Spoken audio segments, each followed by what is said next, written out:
Greetings, Lumen students. This is week 15 and your Wednesday video. We're finishing up our history studies of the medieval time period and the Middle Ages. I'd like to go back over that keynote that I shared with you at the beginning of our unit, making sure that we've covered all the items that I shared with you, seeing if you know clearly who and what they are, because after Christmas we're going to come back and have a totally different topic to cover. It's going to be really, really fun. So let's take a look and see review kind of what we have learned.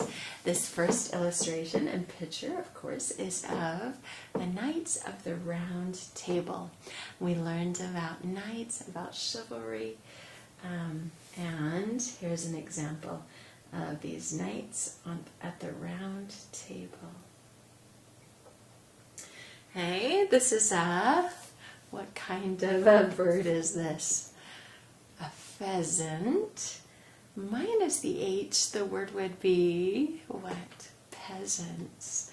And we learned a lot about the feudal system, about how there were kings and then noblemen, lords, and then at the lowest level, the bottom of the ladder, were peasants, even villeins, almost like slaves who were owned by the lords. That's the order and the organization of the medieval time period. And it didn't change for many hundreds of years. The Black Death started to change that. Okay, who is this? What is her name? Yes, Duchess. And so she represents that nobility, okay, where you inherited a title and got to live very richly and comfortably while the peasants around you suffered. Duchess. Okay, of course, this is Prince John, who was a real character we started to learn about, forced to sign the Magna Carta, which was kind of the first democratic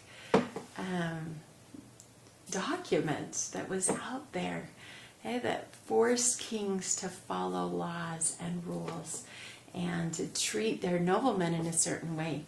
Of course, that didn't help the peasants. The Magna Carta didn't, but over time, that idea of people having rights and their rulers not being able to trample on those rights spread, and was even Magna Carta was kind of the inspiration for the Constitution of the United States, the Declaration of Independence. Okay, Robin Hood was a famous kind of medieval legend who robbed from the rich and gave to the poor. And Prince John was his favorite target, at least in the cartoon version. And so he was trying to even things out between nobility and peasants. Here is a game of Ring Around the Rosie. And we learned about that today, didn't we? Or yesterday with the Black Death.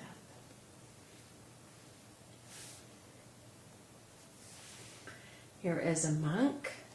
He is writing the scriptures. Hey, did we talk much about that? Monks, Simon didn't have enough money to be a knight, and so he was going to be a monk in a monastery. And there weren't printing presses. There wasn't the ability to make multiple copies of the Bible.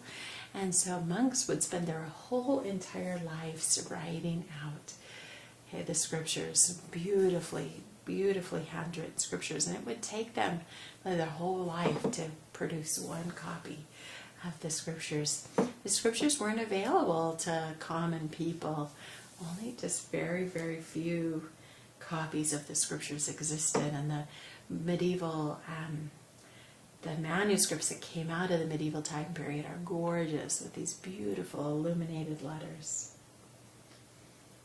Okay, here's a moat. The alligators in the moat. Castles.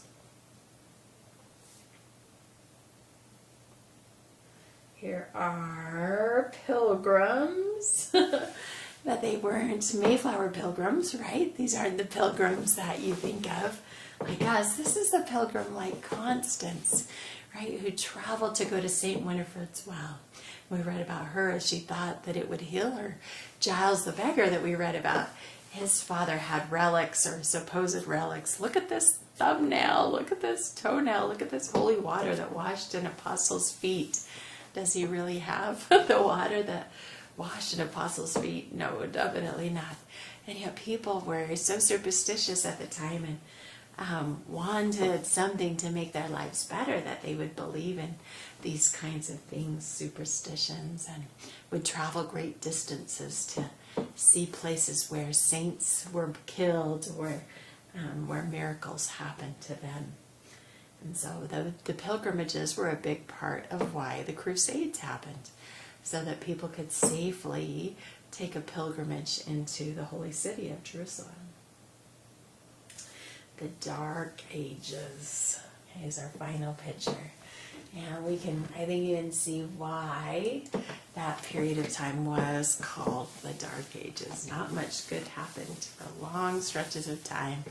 Things are beginning to change, and I'm excited to talk about our next unit as we continue our studies after the break. So, good luck, students, finishing up your action items. Thanks for reviewing our history studies with me. And you are going to really love our next learning lab that we're going to have, where we start our next unit. It's going to be really, really fun. I'm looking forward to that. Excuse me. And we'll catch you for one final video tomorrow. And it'll be short as well. So giving you lots of time to finish up your schoolwork this week.